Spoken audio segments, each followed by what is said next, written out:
The new Turkish reality or the strategy, when the Republic of Turkey has been established in 1923, Atatürk said peace at home and peace in the world before an election, 4 days before the elections of 31.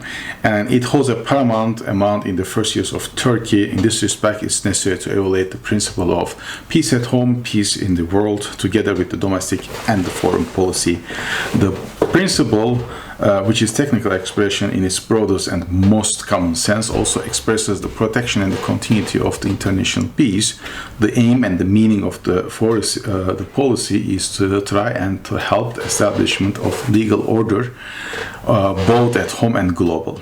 The principle is not only bringing the peace and tranquility to Turkey, but also enabled the security in the country.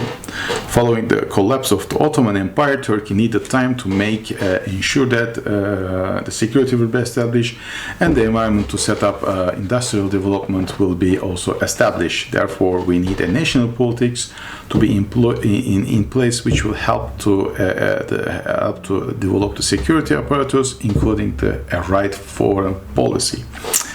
Now,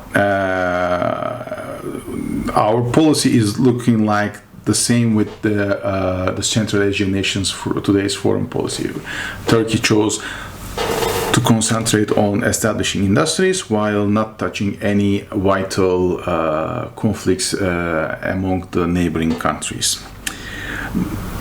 However, this started to change following the Second World War. Once Soviet regime has established and won also in the World War II, Soviet regime wanted to reach we call the hot water, which is the Mediterranean region, for not only for trade purposes but also for security purposes. It was vital for Soviet regime.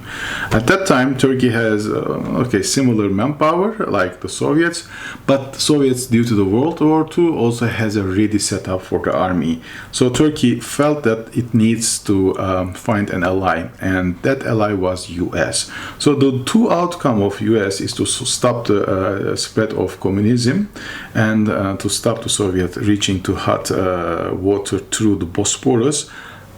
Somehow they met together and this coalition occurred.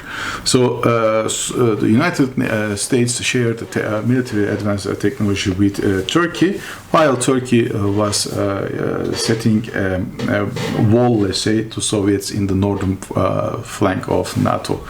After also Turkey entered the UN, this partnership became a strategic partnership.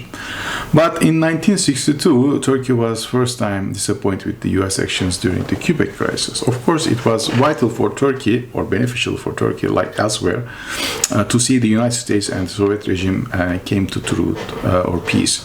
But once United States reached this deal with Soviet regime, the deal is not shared with Turkey at all. It was only shared the conditions. So US came to Turkey and said, we are going to withdraw this from your country, so on and so forth. Although somehow a way to accommodate these conditions are found, and to ease the Turkish concerns for security is found, somehow Turkey has understood that, wait a minute, I need to really take my back to the wall. I cannot lean on US. I have to lean on a wall.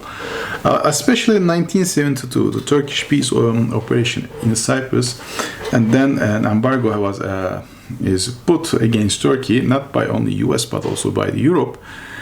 It gives a great signal to Turkey that, wait a minute, I can't wait anymore, let's start up. So by end of 70s, start of 80s, Turkey has started to develop its national military industry and economy.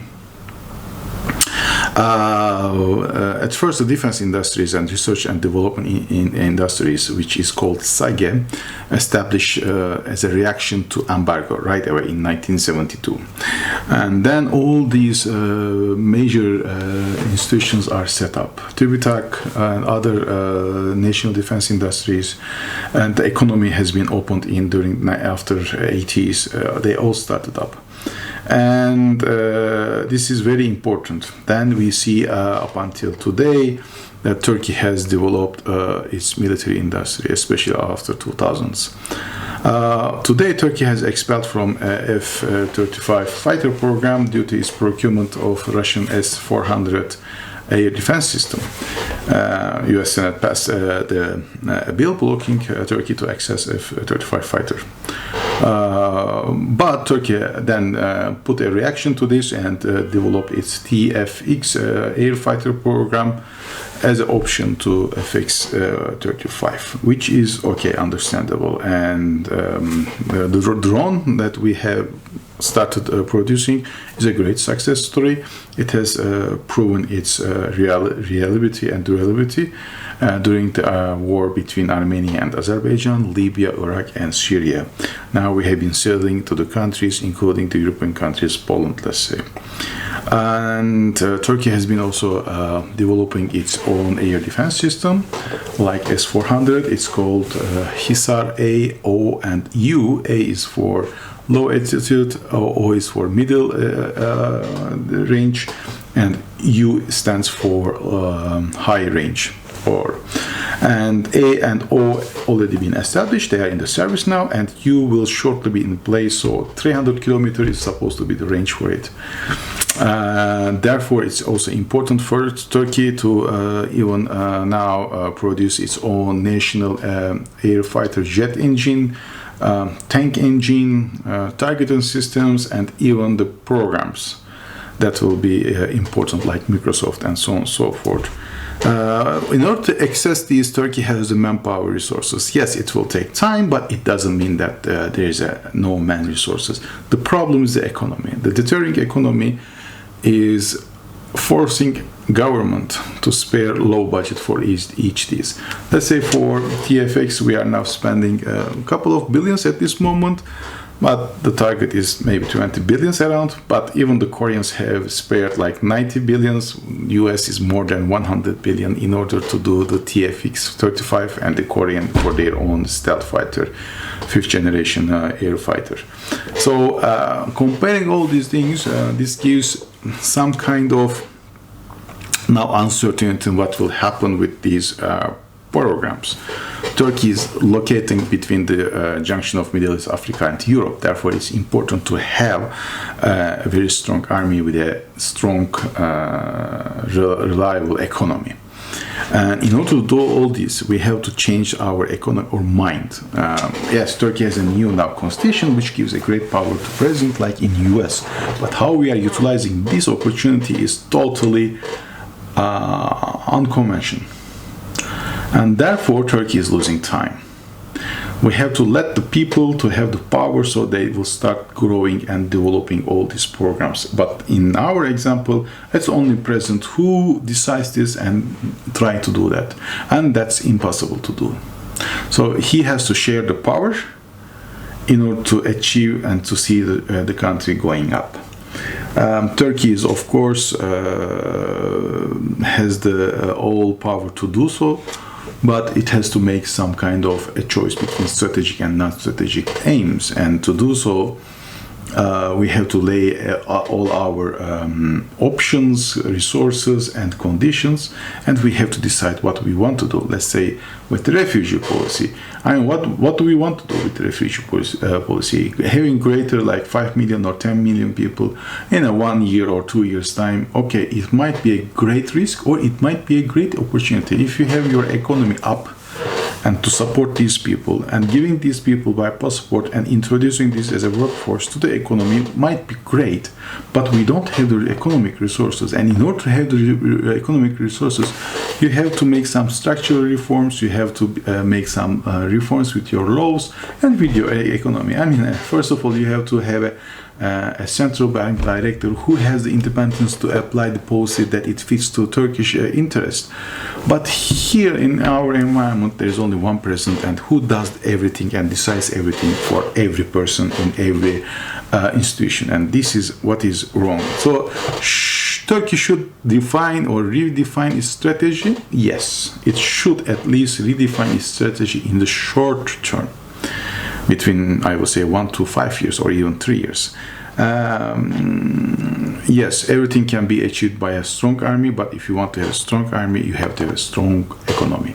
As Turks, if we remember how we conquered Istanbul or Constantinople at that time, we should remember that Turkey or Ottomans have had, let's say, a good army, good technology, but most of all, to support them, a good economy. And today, we might have a good army, okay, roundabout, developing very much more better technology, but not a strong economy. And unless we have so, we cannot achieve our targets. Deciding a mistake by a president is hard. I get it. But Turkey has to make a revision of grand strategy from non-strategic policies to strategic policies, and we have to make choices for that. If Turkey wants to follow an independent foreign policy, it has to create a strong economy, and in order for that, we have to make reforms. While Turkey is accepting or giving passport to a huge number of refugees without any supporting domestic policies to integrate them into the social life, it will only weaken the economy to support national military technology programs, as it has been under stress for years, or lack of funds. Like F-16 programs are going to be now extended, like from now to 2040s, by changing 1,200 parts. So they are going to extend the lifetime. And when let's say this program or TFX engine will be built, we'll be talking about the 5th generation of air fighter, national one, but United States, Russia, and others will be talking maybe 6th or 7th at least air fighter program. So where does it put? Nothing. So Turkey should either abandon or revise non-strategic policies which attract the political elites, since it's easy to follow such policies, as political gains are easy to act or to reach. However, choice will be on the table shortly. Is it going to be national imperatives or non-strategic policies? And if our political elites will not choose this, time will dictate that. So please share this video if you like it with your friends. And don't forget to also hit the like button, and as well as the bell icon underneath the screen, so you will subscribe yourself to our channel. Have a great day. Thank you. See you next time. Bye.